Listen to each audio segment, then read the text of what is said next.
It's an interesting time for business. Tariff and trade policies are dynamic, supply chains are squeezed, and cash flow, it's tighter than ever. If your business can't adapt in real time, you are in a little bit of hurt. So how do you get full visibility and adapt in real time? Over 42,000 businesses trust NetSuite by Oracle, your AI-powered business management suite. It brings accounting, financial management, inventory, and HR all under one roof. NetSuite is the #1 cloud ERP for a reason. It's your single source of truth, giving you the data and control you need to move quickly. Real-time forecasting helps you move into the future with confidence, and with AI built in, you can automate the busy work and focus on strategy. NetSuite helps you see what's stuck, what it's costing you, and how to pivot fast. If I were running a business with a lot of moving parts, I'd use NetSuite for full control over everything. Tame the chaos with NetSuite. If your revenues are at least in the 7 figures, download the free ebook, Navigating Global Trade, 3 Insights for Leaders at netsuite.com/SPI. That's netsuite.com/SPI. You spent months building towards launch day, but when the clock hits 0, your site crashes. Bots swarm, and loyal fans rage on Reddit. That's not good. Fanfare was built to stop that. Fanfare is the drop platform made for high-pressure moments, stampede-proof infrastructure, verified waitlists, and bot filters that actually work. Instead of refunds and rage, you get retention and revenue. And that sounds great to me. Your next launch shouldn't be a gamble. Get Fanfare's 5-step hype drop playbook and learn how to bulletproof your drop at fanfare.io/playbook. Again, that's fanfare.io/playbook. I recently published a YouTube video, one about how to make money just using your voice only. And I shared a number of different ways that you could use just your voice, not having to put your face on camera, not having to write anything in order to generate an income. And in that video, I mentioned things like podcasting, I mentioned creating online courses and those kinds of things. And it actually encouraged a lot of people. You could even create YouTube videos without having to show your face and just using your voice only, which is exactly how I personally got started on YouTube as well. This video got a lot of great feedback. It actually went semi-tiny little bit viral, meaning I found that YouTube was feeding it to a lot of people who didn't know me, which was fantastic. That's a great sign. However, there was one specific kind of way to generate an income using your voice that I personally don't have experience with. And I mentioned that in the video, and a number of people said, "Hey, Pat, you should explore that a little bit more," which is why I'm excited to introduce to you this particular episode today, because we dive deep into the world of voiceover work. If you have a voice and you can get in front of a microphone, you could potentially generate an income. And a lot of people love doing voiceover work because they get to come out of their shell a little bit because they don't have to be seen. You just have to be heard. And all different kinds of voices, as you'll hear today, are needed. Even if you don't think you have a great voice, there's always a demand for all kinds of different voices.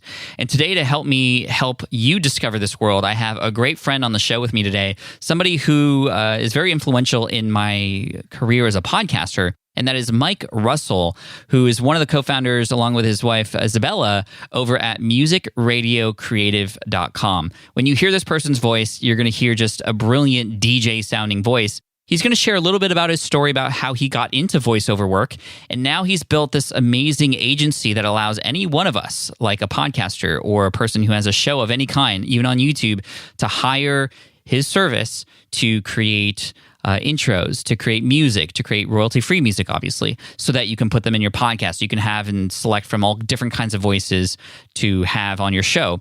Very similar to how I have John Melly, who introduces the top of my show with the sort of movie guy voice, although John has many number of different voices under his belt. He also, by the way, does the Australian voice in the social media marketing podcast intro, and many others that you might have heard on the interwebs. Anyway, this whole voiceover sort of space is really interesting. There's a whole sort of niche of people who are generating an income using just their voice only, whether it's character voices, voiceovers for commercials, voiceovers for radios and podcasts and that sort of thing. There's so much stuff here, and I just wanted to bring an expert on because I don't know any of this world in particular. And I wanted to share it with you as a potential solution for how you might be able to generate additional income in the comfort of your own home or wherever you might have access to a studio. And you don't need expensive equipment. You just need the right stuff. And we're going to talk about that stuff today. Again, Mike Russell from musicradiocreative.com. But first, let me introduce to you John Melly, who's my voiceover guy in my intro for Smart Passive Income. Here he is. Welcome to the Smart Passive Income Podcast, where it's all about working hard now so you can sit back and reap the benefits later. And now your host. He's flaked on getting his next tattoo at least 3 times. Pat Flynn. Running a business means legal questions are inevitable. Is this contract or agreement solid? What can I do if a client won't pay me? Am I set up properly for taxes? Well, rather than trying to navigate all of this on your own or searching endlessly online, imagine having a law firm on your side without the high hourly rates. That's exactly what Legal Shield's small business plans offer. With Legal Shield, entrepreneurs get access to real legal support, contract reviews, collection letters, guidance on business formation, and even help handling IRS audits. Members can book consultations, upload documents through the app, and work with a provider law firm that understands small business laws in your state. You also get proactive help on tax and trademark questions so you can stay ahead of legal risks. And if a client delays payment, Legal Shield can send professional collection letters to help you recover what you're owed, all for a fraction of what traditional attorneys charge. Go to LegalShield.com/SPI or call 833-570-9980 to learn more and get big business legal support without a big business budget. That's LegalShield.com/SPI. Hiring shouldn't be a hassle or a drain on your budget. Upwork is your one-stop shop to find, hire, and pay top freelance talent, saving you time and keeping costs in check all in one place. Companies at every stage turn to Upwork to get things done and find more flexibility in the way that they staff key projects and initiatives by assessing a global marketplace filled with top talent in IT, web development, AI, design, administration support, marketing, and more. And I've personally used them myself and can vouch for them. Posting a job on Upwork is easy. With no cost to join, you can register, browse freelancer profiles, get help drafting a job post, or even book a consultation. From there, you connect with freelancers that get you and can easily hire them to take your business to the next level.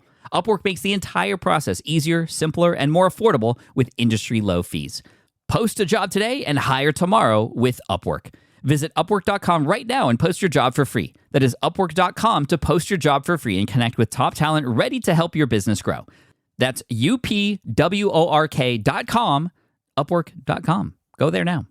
What's up, everybody? Welcome to episode 415 of the Smart Passive Income Podcast. My name is Pat Flynn, here to help you make more money, save more time, and help more people too. You know, when it comes to voiceovers, it just reminds me of my first experience with voiceover work. I actually hired somebody to read my architectural exam book. I actually bought a really cheap microphone back in the day. So here's a story. I created this study guide. This is what helped me sort of create my own business. It was a study guide to help people pass the architectural exam.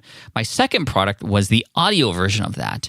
And I knew that I could potentially read this off myself. And I was like, I don't want to spend, $800 to $1,000 to have somebody read, hours and hours of content for me when I could do it myself. So I bought a Logitech microphone. It was like one of those gaming ones because that's all I could afford at the time.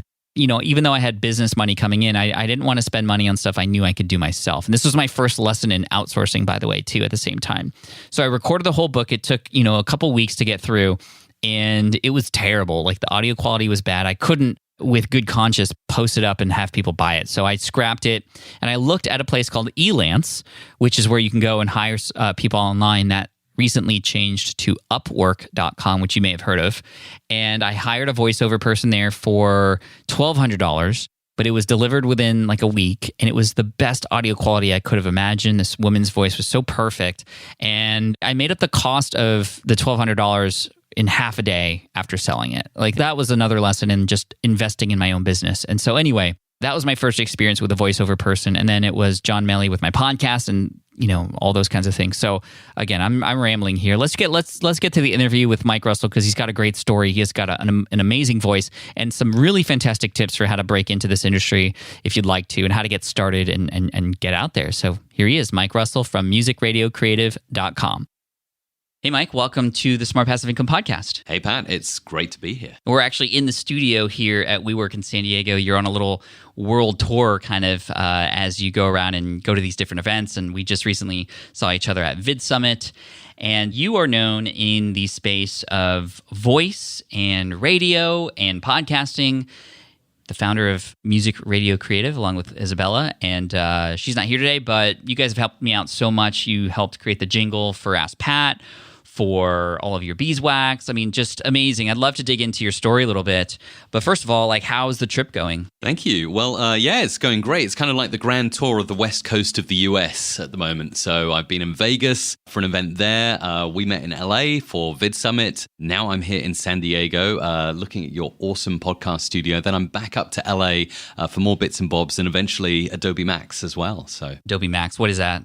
That is Adobe's big conference every year. So every single year, they get up on a big stage in the convention center in downtown LA. This time, they have done it in other locations previously. And they announce all their big product updates. So everything that's new in Photoshop, everything that's new in Illustrator, InDesign, Premiere Pro, and of course, my favorite thing that I always wish for more airtime, Adobe Audition. Adobe Audition, yes. And that's what I use to edit my podcast now. Nice. And I've been using it for a couple of years. Love it. Not even scratching the surface of really what's possible. I think Adobe Audition to me initially was like every other Adobe product, which is a little overwhelming at the start, but obviously very powerful.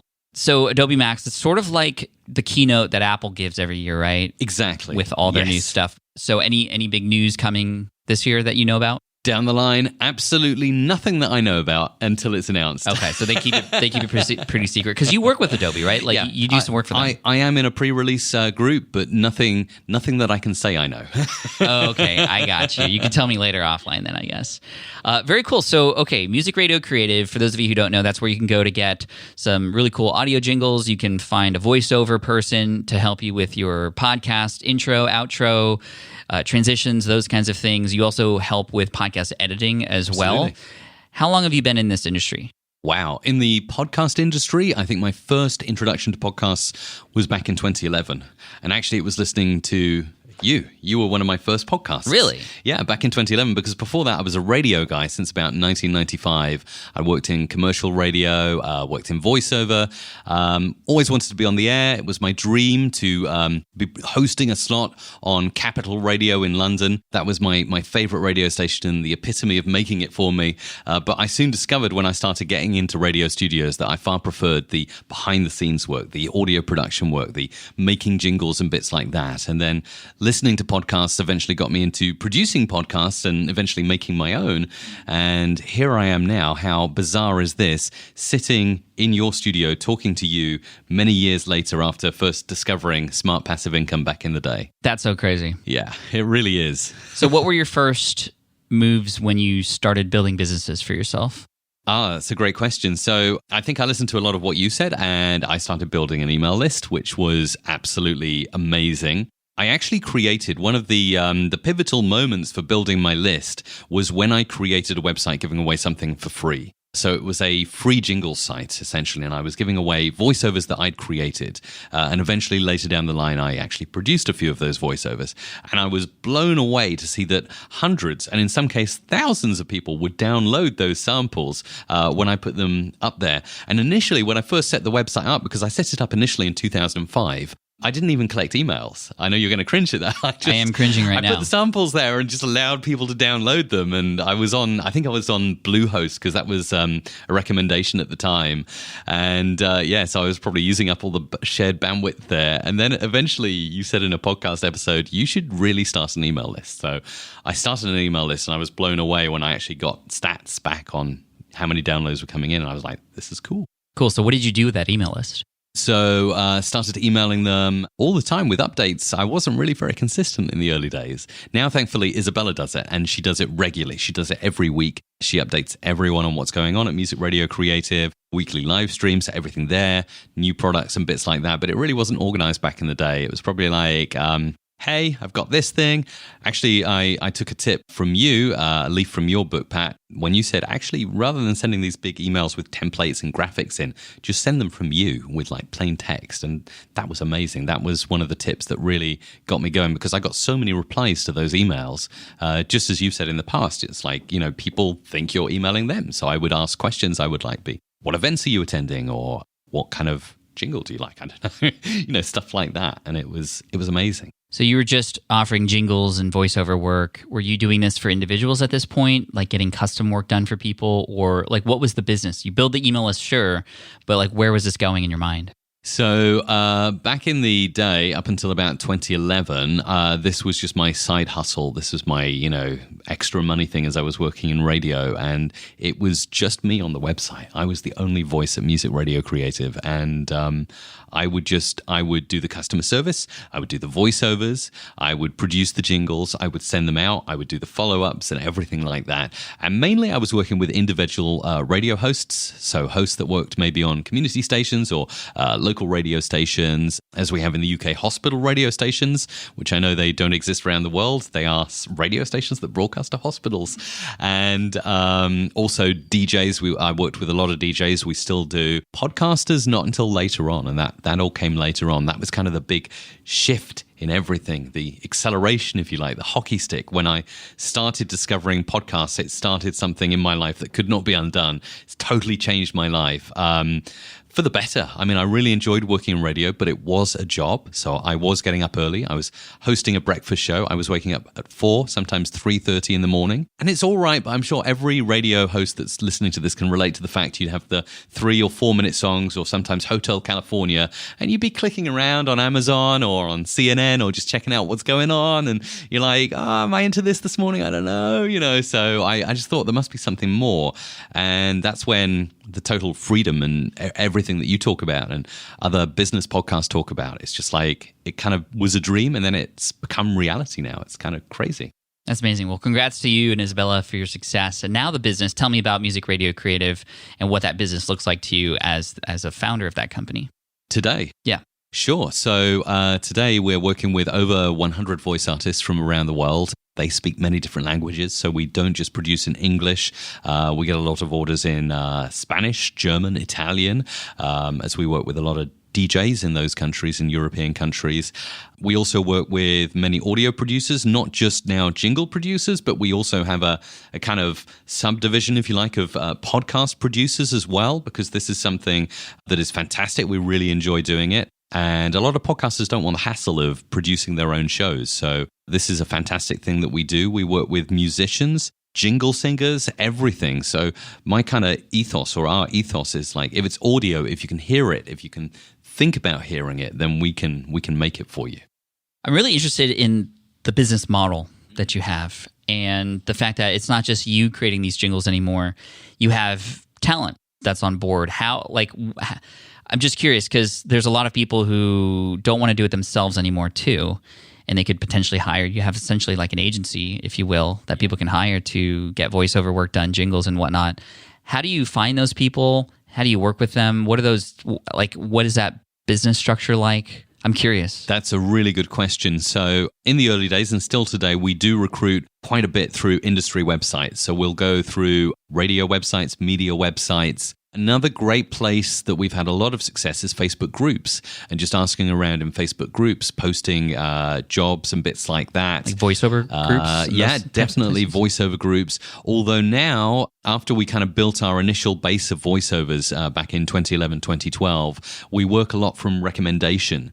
So the voiceover industry is huge and dynamic, from people who are, just getting started on websites where they're selling their voice, right the way up to people who are using, the top of the range microphones, and voicing movie trailers and TV and bits like that. So there are always people wanting to get into voiceover, and we receive so many demos every day. Because they want to work with you. They know that you can give them leads, essentially, or business. Absolutely, that's right. So we work a lot off recommendation, which is really helpful, particularly as we get clients in saying, can you do this? And then we'll go to our group of now 100 plus voiceovers and we'll say, okay, we're looking for a Greek voiceover. We don't have that. Is there anyone you can recommend? And almost always, our group will come back and say, yeah, you should definitely try this person. Or we get character impersonations quite a lot. So I need a really good Donald Trump. Can you do a Donald Trump? And we'll post that in the group and they'll be like, oh, you need to talk to this person because they're really good at that. So bits like that. But also my advice to you listening now, if you're interested in voiceover and getting started with this,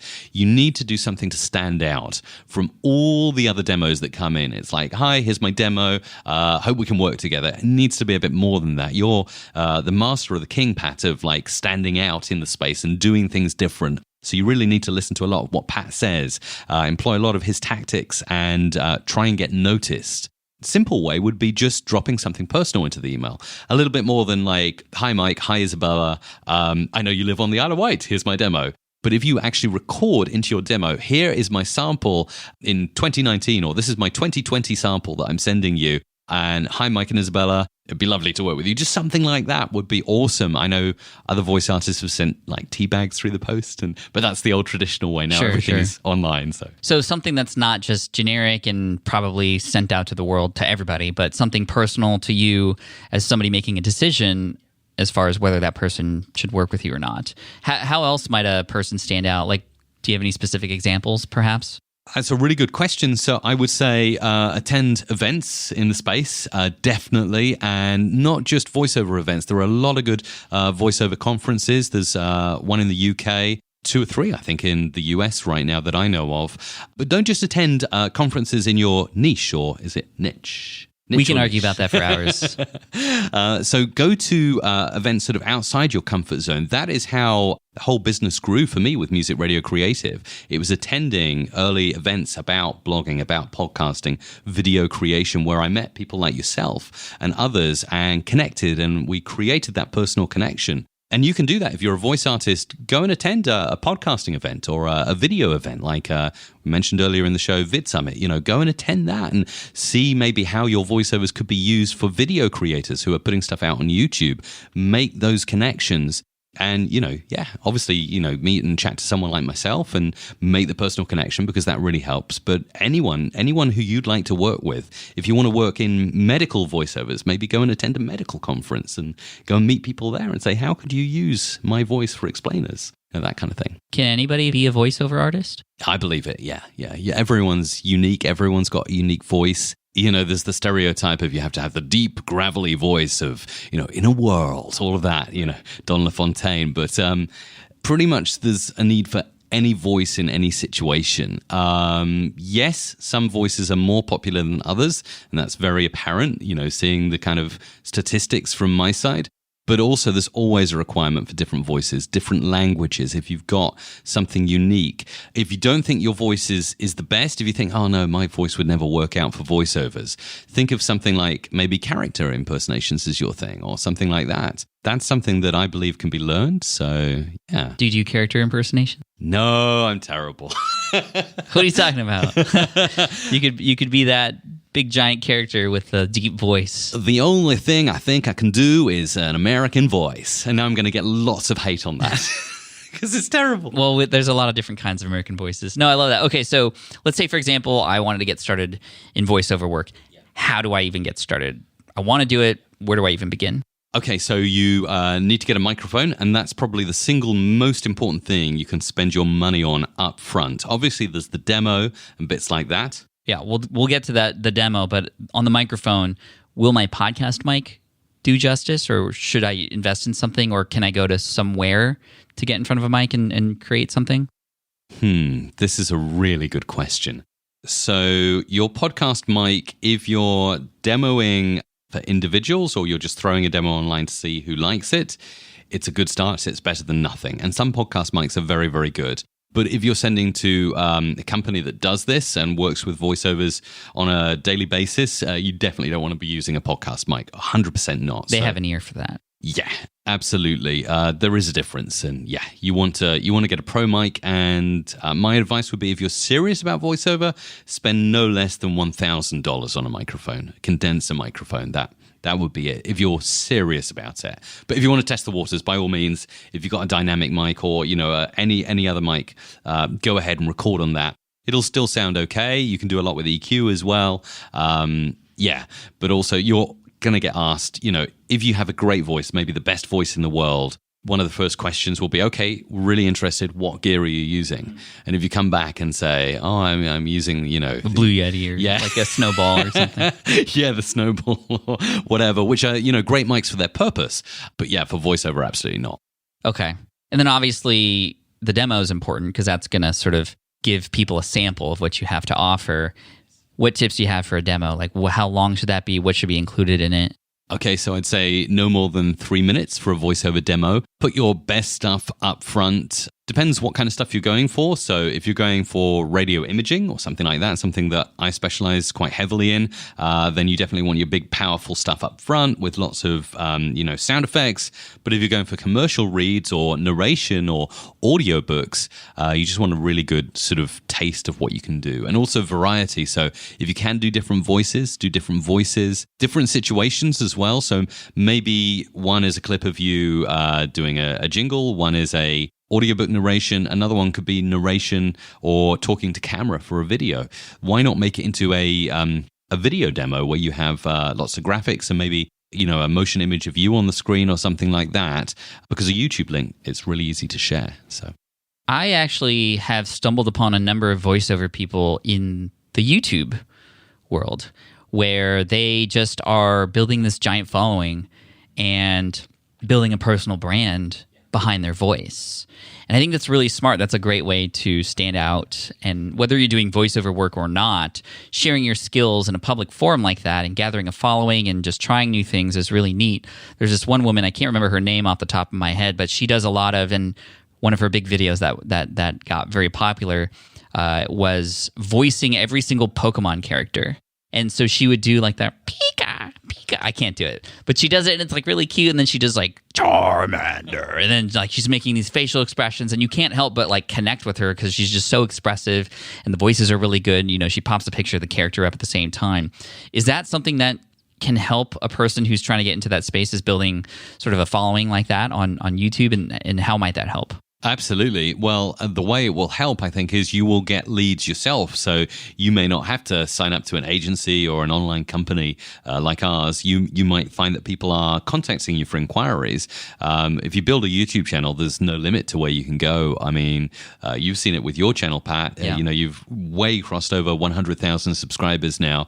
And I'm sure you're starting to see the benefits of people reaching out and saying, hey, I found you on YouTube and let's do this collaboration or whatever. So that can come about via YouTube. If you're starting to build a following on YouTube, definitely find some way of getting them over to your site. And getting people to just a simple inquiry form or something like that is a great way to start. But yeah, I think that's a fantastic idea. We actually worked with a voiceover artist who made the semi-finals on Britain's Got Talent, which was really cool. And he's an excellent voice artist, and he's actually done really well for his profile, from what I understand, because of that appearance. So again, think outside the box, appearing on a reality show, appearing on a talent show, something that's going to give you exposure. If that's going to work for you, it can really help, I think. In addition to marketing, sending out demos, and all the rest of it. So. How much can I expect to make as a voice artist? Oh, there's no limit, really. I mean, billions of dollars. Billions and billions. I think some of the best voiceover artists live very comfy lives. I wouldn't be sure of the exact statistics of how much the top earners are making, but I certainly know that, you can make a very comfortable living in voiceover if you're good and if you're persistent as well. Persistence really pays off. And as you always hear, consistency of like constantly producing new materials and reaching out to people. One of the things I do, Pat, is I wake up every day and I think there is literally no limit to where we can go with this business. It's just how much time and also energy have I got to make that happen?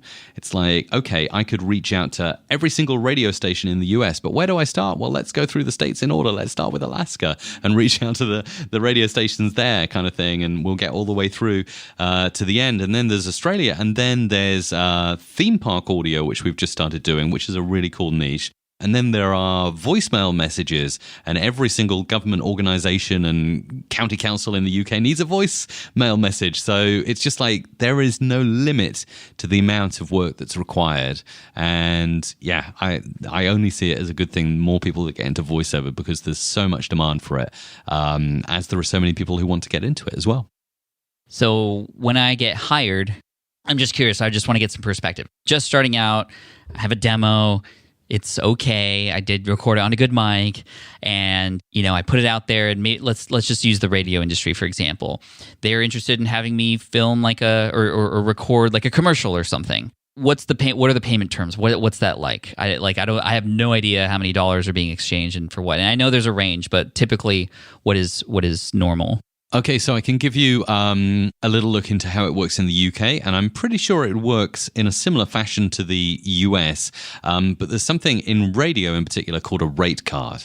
And there are organizations now, the name slips my mind for the US, but in the UK, there's an organization called Equity, and there's an equivalent organization in the US. And they essentially set rates depending on the size of the radio station. So the size, not of the amount of people who listen, but the potential amount of people who can listen. So if it's a radio station with 250,000 listeners potential, then you're going to be paid a lot less than you would for a 9 million potential station, say for London, for instance. So those vary. So you can get anything from, let me just throw out some rates, but I'm probably thinking a couple of years back, maybe between 40 to 60 pounds. That's just shy of $100 for a commercial read for a very local radio station, right the way up to thousands of dollars for a city radio station.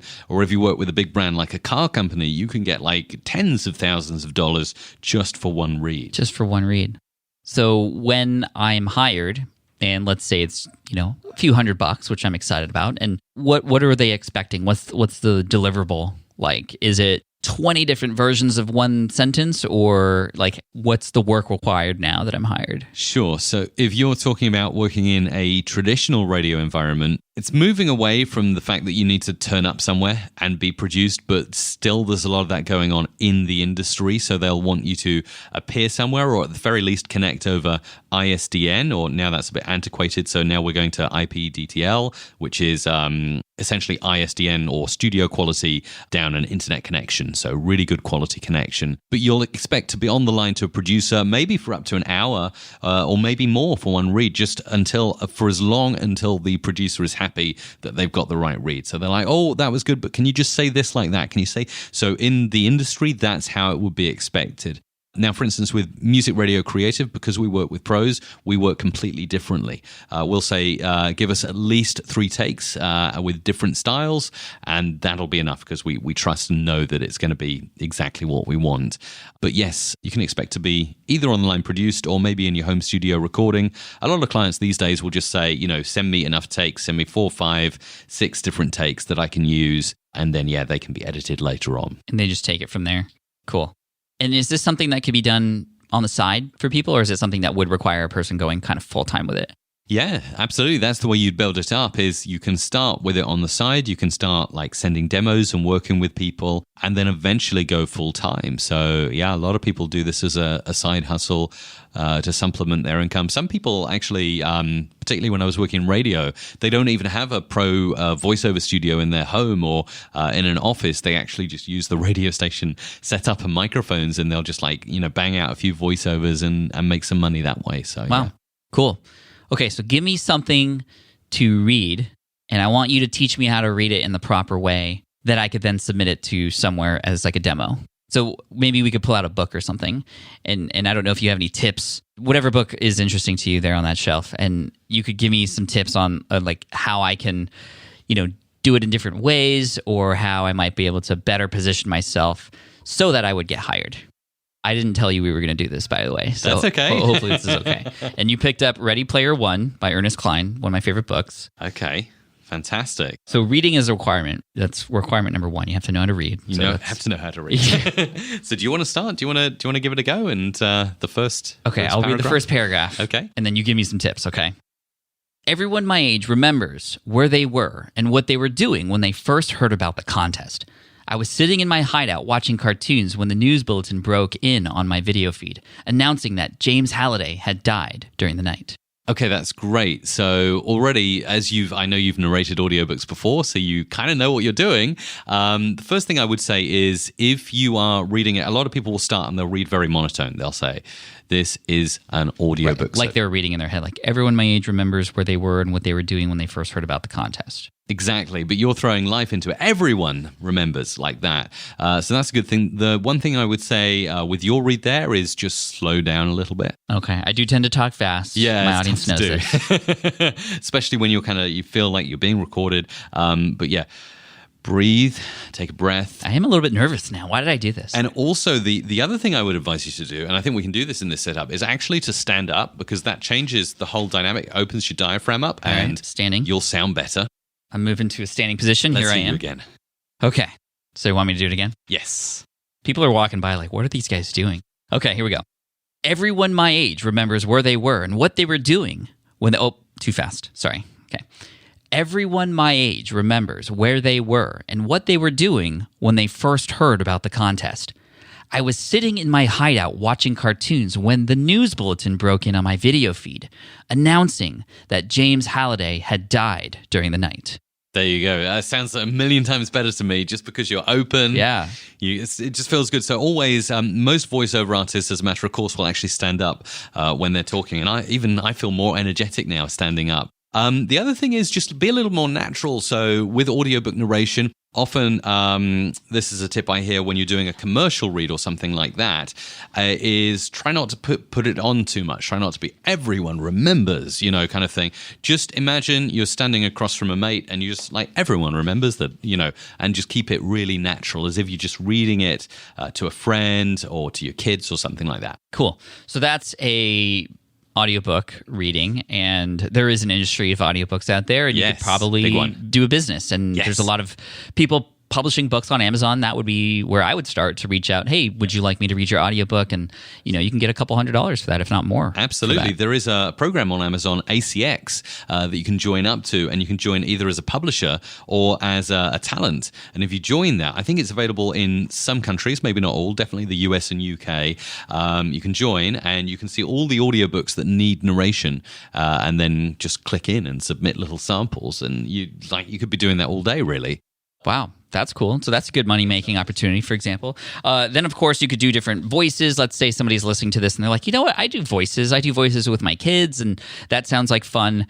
So doing a little demo of you doing different voices would make sense. How might that demo sort of work or feel? Yeah, so that would be a great idea. I quite like the idea that you mentioned earlier about the Pokemon characters of like having yourself like with the camera and the microphone on screen and then popping up the character on screen as you're doing that character. So video demo, not just audio. Video demo is a great idea. Another thing you can do, there are programs, I can't think of one off the top of my head, where you can, kind of like Snapchat, where it puts a filter over your face, but you can filter yourself to look like a celebrity. I'm sure there's something like that out there. Oh, yeah. But I can't remember the name of what it might be. So you could actually put that celebrity over your face, like say it's Gordon Ramsay. You could superimpose Gordon Ramsay. Can you do a Gordon Ramsay? No.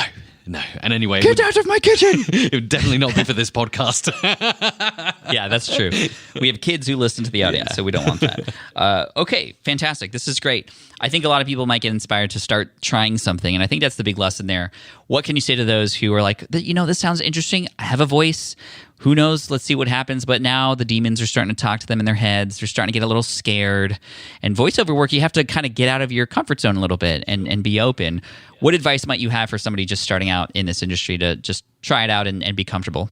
Yeah, just get started, get a microphone and start recording, even if it's just for you to listen to or to play to one friend or trusted family member who's going to give you some feedback. Because, if it's family, they're generally always going to tell you that you're great. So you probably start with a little bit of a confidence It depends boost. on the family member, but yeah, okay. That's it. And start young. There's never too early a time to get started in voiceover. You might think, I'm really young, I'm in single digits and, I've got a high voice. It hasn't even broken yet, but there's a big demand for child voiceovers. And then when your voice does break, there's a whole new voice for you to start doing. So start early, start fast, and just get it going, because it's a great industry and there's a bright future for it, unless AI takes over. And those generated computer voices are sounding really good now. Yeah. What's your take on that in terms of how can we, and this is just for anybody in a position where AI might take over, how do we protect ourselves from that and keep a career when that stuff's happening?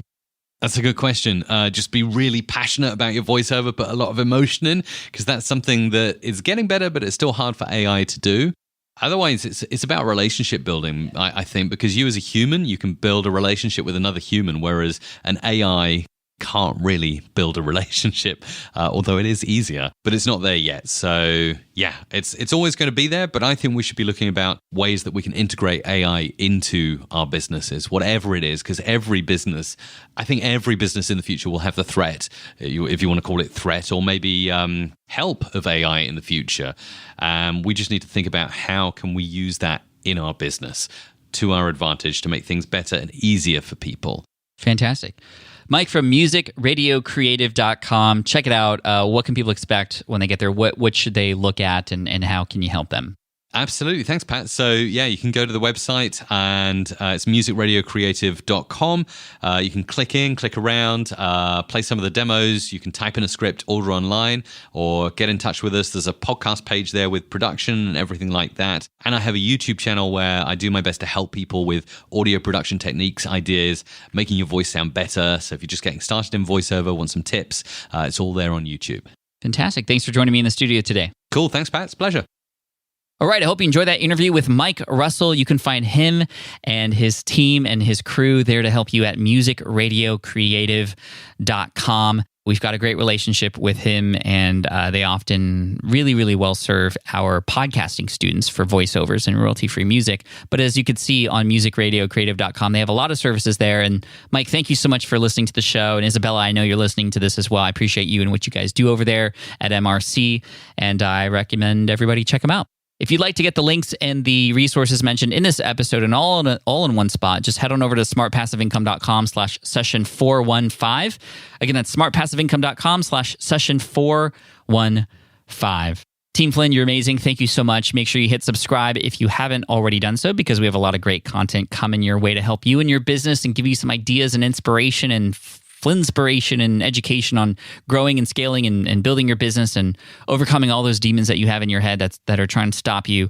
We here at Team Flynn are here for you, and that's not just me, that's not just my team, but it's the entire community. We are all in this for each other, and thank you so much. And hit subscribe. I look forward to serving you next Wednesday when the episodes come out.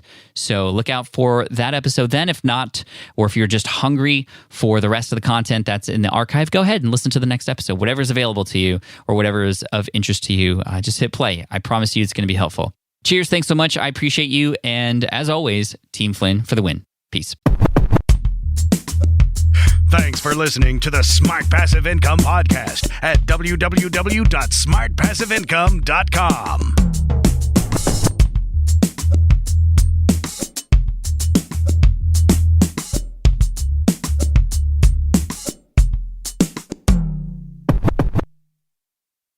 Hey, fellow podcaster, does this sound like something you've experienced? Record your podcast episode on one platform, download the files, edit in another app, then fire up a different tool just to create these social clips? Well, it can be clunky, time-consuming, and frankly overwhelming, especially for creators trying to grow. And that's why I'm excited to tell you about Riverside. Riverside is the all-in-one platform. Record, edit, and repurpose your podcast content all in one place. You just log in, record with your guests no matter where you are in the world, and just like that, studio-quality audio and high-resolution video. We use Riverside here at SPI as well now. With built-in AI, I can automatically clean up my audio, saving myself so much editing time, and it can even auto-generate clips to make promoting the show a breeze. And with Magic Clips, I can grab the best moments and repurpose them as short-form video, perfect for YouTube Shorts, TikTok, or Instagram, without re-recording a thing. So if you're tired of juggling tools and want a faster, simpler way to create and scale your content, it's time to try Riverside, built by creators for creators. Just go to smartpassiveincome.com/Riverside and use code SMART to get 1 month free on the Pro plan. That's smartpassiveincome.com/Riverside, promo code SMART. Have you dreamt about being your own boss, but still haven't made the first steps to making that dream a reality? Well, I get that. Starting a business can feel super overwhelming with legal forms, paperwork, finances. It's a lot. And that's why I'm excited to tell you about Taylor Brands. Taylor is a complete business builder designed to make launching your business simple and stress-free. You can register your LLC in just minutes, keeping your personal assets and the business assets separate from day one. From there, you get access to everything you need to get off the ground. Legal documents, licenses and permits, invoicing and bookkeeping tools, and even a 100-day business coaching program, all designed to help you hit the ground running. You'll also get a free, personalized business plan, branding tools, and so much more. And of course, listeners of this show get an exclusive 35% discount to get started. All you have to do is head to taylorbrands.com/SPI. That's TAILORBRANDS.com/SPI. Stop dreaming, start building with Taylor Brands.